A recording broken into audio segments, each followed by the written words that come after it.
আসসালামু আলাইকুম। একটা পুরাতন বিষয় নিয়ে একটু কথা বলি।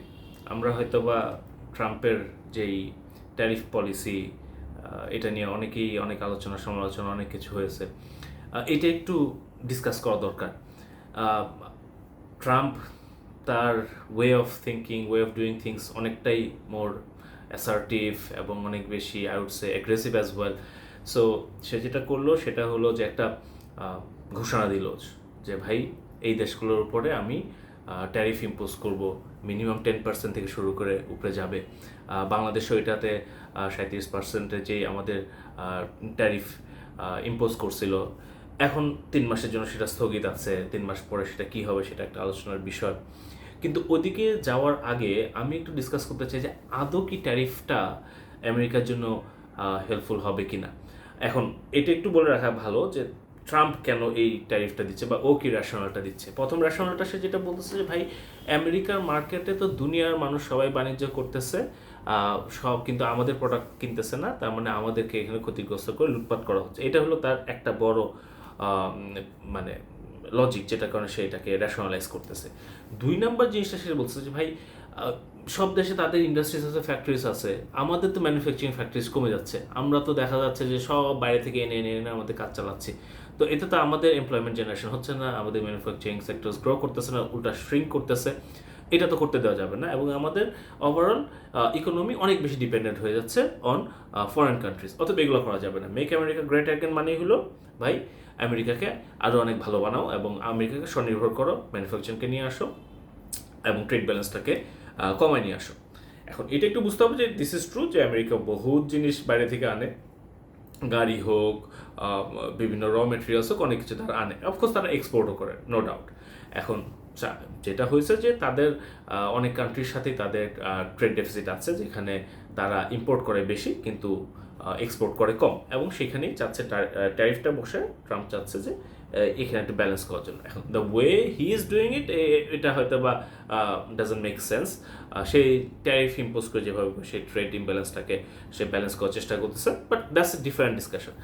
আমরা যেটা একটু বুঝতে যাবো যে ও যে ক্লেমগুলো করলো যে আচ্ছা আমরা যদি ট্যারিফটা ইম্পোজ করি তাহলে আমাদের দেশীয় শিল্প বাড়বে, এইটা একটু বোঝা দরকার।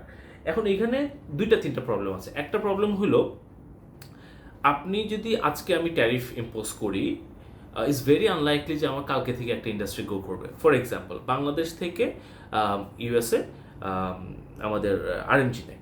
এখন এটা কি খুব একটা পসিবল? ধরুন আমাদের 100%, 1000% ট্যারিফ দিয়ে দিল। ইজ ইট পসিবল যে ইউএসএ কালকে ফ্যাক্টরি করে অনেকগুলো মানুষকে এনে তারা জামা কাপড় বানানো শুরু করবে?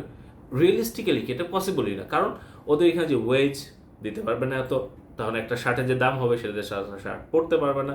2 নম্বরটা হলো ওদের সেই ইনফ্রাস্ট্রাকচার তৈরি করতেও সময় লাগবে, এবং ওই যে ভ্যালু চেনে আছে সেখানে তারা যদি এখানে ইনহাউস তৈরি করে তাদের জন্য এটা কস্ট বেনিফিট হবেই না। তাহলে তারা করবে? ভেরি আনলাইকলি তারা করবে না। আচ্ছা, 2 নম্বরটা জিনিসটা হলো তাদের অনেক সেক্টরস আছে যেখানে তারা র মেটেরিয়ালস বাইরে থেকে এনে কাজ করে। যেমন একটু উদাহরণ দিই, ওদের যেই গাড়ি বানানোর যে শিল্পটা আছে, মানে কার মেকিং।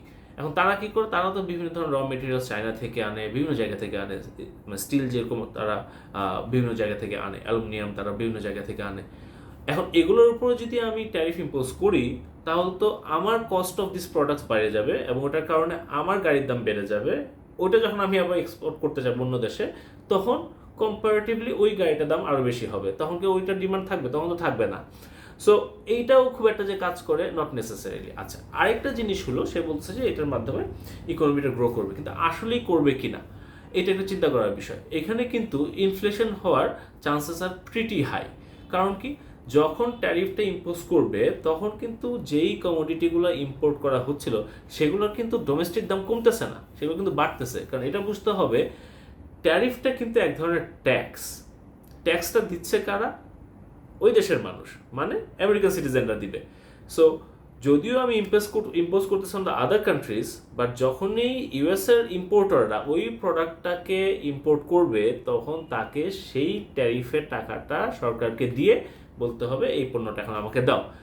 এই পণ্যটা যখন সে আবার লোকাল মার্কেটে বেচবে তখন সে লসে বেচবে না, সেই ট্যারিফ ওই ট্যাক্সের টাকাটা অ্যাড করে তার পরবর্তীতে তার প্রফিট অ্যাড করে তার লোকাল মার্কেটে বেচবে। তাহলে কি লাভ হবে? হবে না। যদি লাভ না হয় এবং সেখানে যদি তাদের লোকাল ডিমান্ডস দাম বাড়ার কারণে যদি কমে, তাহলে কি সেটা এমপ্লয়মেন্ট জেনারেট করবে? তাহলে কি সেটা তাদের ওভারঅল ইকোনমিক গ্রোথ বাড়াবে কিনা? এটা হওয়ার সম্ভাবনা একদমই নাই। কারণ যখন আপনার ডিসপোজেবল ইনকাম বা আপনার যে ক্রয় ক্ষমতা আছে সেটা যখন আস্তে কমে আসবে এবং প্রোডাক্ট যখন দাম বাড়বে, তখন আপনি প্রায়োরিটাইজ করবেন হলো এসেনশিয়াল প্রোডাক্টসের উপর। আপনি তখন অন্যান্য অনেক খরচ কমায় দিবেন। এই যে কমায় দিলেন, এটার কারণে তো আপনি ইকোনমি শ্রিঙ্ক করবে। আর আপনার যদি ইকোনমি শ্রিঙ্ক করে ওভারঅল, তাহলে তো আপনার যে বলতেছেন আপনি ইকোনমি গ্রো হবে, আপনার এমপ্লয়মেন্ট জেনারেশন হবে, একটা কিছু হবে না।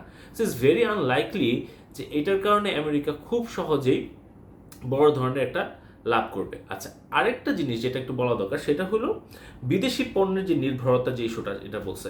এখন এইটা তো আসলে প্র্যাকটিক্যালি পসিবল না। আমেরিকা যদি আমি একটা স্ট্যাটিস্টিক্স বলি, তারা 80% ইলেকট্রনিক্স, 30% গাড়ির পার্টস, এমনকি ওষুধও বিদেশ থেকে আনে। তো এইটা যদি তারা হঠাৎ করে যদি এখন তারা চিন্তা করে যে না আমরা বিদেশ থেকে আনবো না, তাহলে করবেটা কি? এই ইন্ডাস্ট্রি কত ড্রাই আউট করবে? তার তো সে নিজস্ব সক্ষমতা নাই।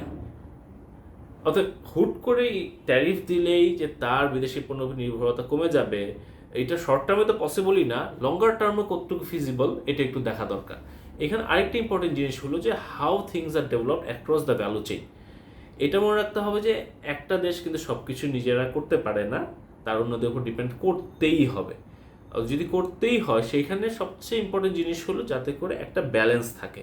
এখন হুট করে 10% থেকে হোক 70% হোক আমি ট্যারিফ যখন ইম্পোজ করে দিব, তখন কিন্তু এই অ্যাক্রস দ্য ভ্যালু চেইন কিন্তু ডিসরাপশনস হবে, এবং ডিসরাপশন হওয়া মানেই হলো ব্যবসার ক্ষতি, ব্যবসার ক্ষতি হওয়া মানেই হলো ইকোনমির ক্ষতি, এবং সেটার রিপল ইফেক্ট প্রত্যেকটা হাউস হোল্ডে পড়বে। ইভেন এটা যখন ভবিষ্যতে ভোট হবে, তখনও কিন্তু এটা একটা ইম্প্যাক্ট পড়বে। এখন আরেকটা ছোট একটা উদাহরণ দিয়ে দিই ইম্প্যাক্টের।